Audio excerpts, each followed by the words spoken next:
Meditación número 11. Se le acercaron sus discípulos y le señalaron las construcciones del templo.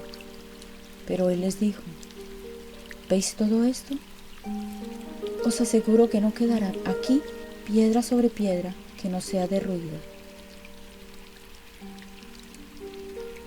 Imagínate a una persona gordísima y grasienta. En algo así puede llegar a convertirse tu mente. En algo tan gordo y grasiento, tan pesado y lento, que seas incapaz de pensar, de observar, de explorar, de descubrir. Mira a tu alrededor y verás cómo la mayoría de las mentes están así, torpes, dormidas, protegidas por capas de grasa, deseando no ser molestadas ni sacudidas de su modorra. ¿Qué son esas capas de grasa?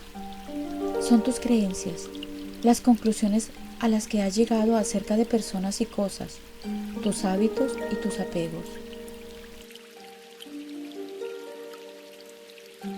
Tus años de formación deberían haberte servido para eliminar esas capas y liberar tu mente. En cambio, tu sociedad y tu cultura, que han cubierto tu mente con dichas adiposidades, te han enseñado a no verlas siquiera, a refugiarte en el sueño y a dejar que otras personas, los expertos, los dirigentes políticos, culturales y religiosos, piensen por ti. De ese modo, han conseguido abrumarte con el peso de una autoridad y una tradición intangible e incontestable. Veamos esas capas una por una. La primera son tus creencias. Sí. Si tu manera de vivir viene determinada por tu condición de comunista o de capitalista, de musulmán o de judío, estarás experimentando la vida de un modo parcial y sesgado.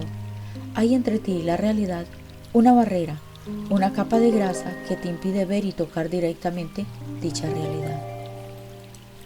La segunda capa la constituyen tus ideas. Si te aferras a una idea acerca de alguna persona, entonces ya no amas a esa persona, sino que amas tu idea acerca de ella. Cuando la ves hacer o decir algo, o comportarse de determinada manera, le pones una etiqueta. Es tonta, es torpe, es cruel, es simpática. Y entonces ya has puesto una pantalla, una capa de grasa entre ti y esa persona. Y cuando vuelves a encontrarte con ella, la verás en función de esa idea que te has formado, aun cuando ella haya cambiado. Observa cómo es precisamente esto lo que has hecho con casi todas las personas que conoces.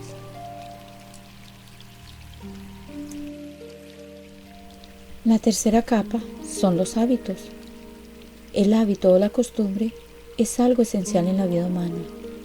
No podríamos caminar, hablar o conducir un auto si no tuviéramos el hábito de hacerlo. Pero los hábitos deben limitarse al ámbito de las cosas mecánicas y no deberían invadir los terrenos del amor o de la visión.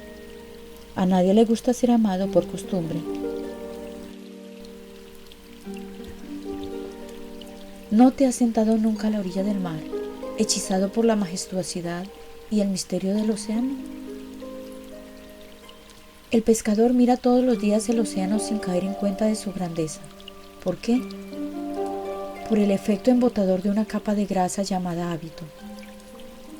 Te has formado una idea estereotipada acerca de las cosas que ves y cuando tropiezas con ellas, no eres capaz de verlas en toda su cambiante novedad y frescor. Lo único que ves es la misma idea insípida, espesa y aburrida que te has habituado a tener de ellas.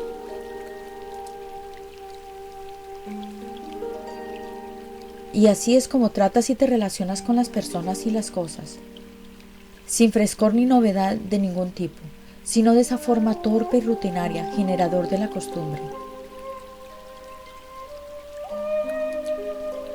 Eres incapaz de mirar de una manera más creativa porque, al haber adquirido el hábito de tratar con el mundo y con la gente, puedes activar el piloto automático de tu mente e irte a dormir. La cuarta capa, formada por tus apegos y tus miedos, es la más difícil de ver. Recubre con una espesa capa de apego o de miedo y de aversión, por consiguiente, cualquier cosa o persona, y en ese mismo instante dejarás de ver esa persona o cosa como realmente es. Y para comprobar cuán cierto es,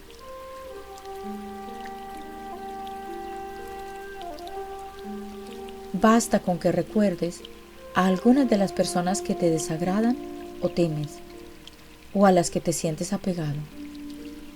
¿Ves ahora hasta qué punto estás encerrado en una prisión creada por tus creencias y tradiciones, por tu sociedad y tu cultura, y por las ideas y prejuicios, apegos y miedos producidos por tus experiencias pasadas? Hay una serie de muros que rodean tu prisión, de forma que te resulta casi imposible evadirte de ellas y entrar en contacto con toda la riqueza de la vida y de amor que hay en el exterior. Y sin embargo, lejos de ser imposible, es realmente fácil y grato. ¿Qué hay que hacer? 4 cosas. Primero, reconoce que estás encerrado entre los muros de una prisión y que tu mente se ha quedado dormida. A la mayoría de las personas ni siquiera se les ocurre verlo, por lo que viven y mueren encarceladas. Y la mayoría también acaba siendo conformista y adaptándose a la vida de dicha prisión. Algunos salen reformados y luchan por unas mejores condiciones de vida en la prisión, una mejor iluminación, una mejor ventilación, y casi nadie se decide a ser un rebelde, un revolucionario que eche abajo los muros de la prisión. Solo podrás ser revolucionario cuando consigas ver, antes que nada, dichos muros.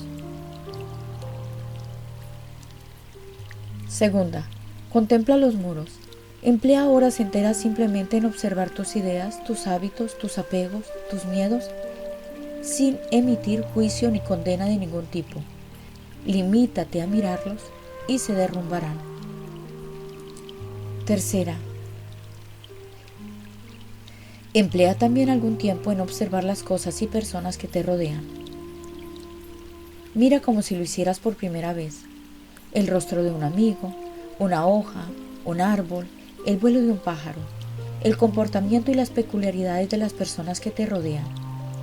Mira todas las cosas de veras y seguro que habrás de verlas tal y como son en realidad, sin el efecto embotador y deformante de tus ideas y de tus hábitos.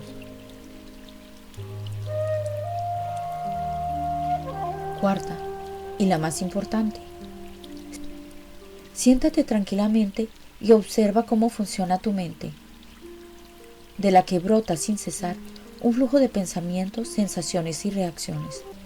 Dedica largos ratos a observarlo todo ello del mismo modo que contemplas un río o una película. No tardarás mucho en descubrir que es aún más interesante, vivificante y liberador. Después de todo, ¿acaso puedes afirmar que estás vivo si ni siquiera eres consciente de tus propios pensamientos y reacciones? Se dice que la vida inconsciente no merece ser vivida. Podría afirmarse que ni siquiera puede llamarse vida, porque es una existencia mecánica, de robot, porque se parece más al sueño, a la falta de sentido, a la muerte. Y sin embargo, es esto lo que la gente llama vida humana. Así pues, mira, observa y examina, explora.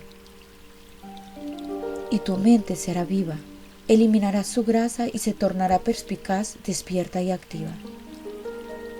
Los muros de tu prisión se desplomarán hasta que no quede piedra sobre piedra y tú te verás agraciado con la visión nítida y sin obstáculos de las cosas tal y como son, con la experiencia directa de la realidad.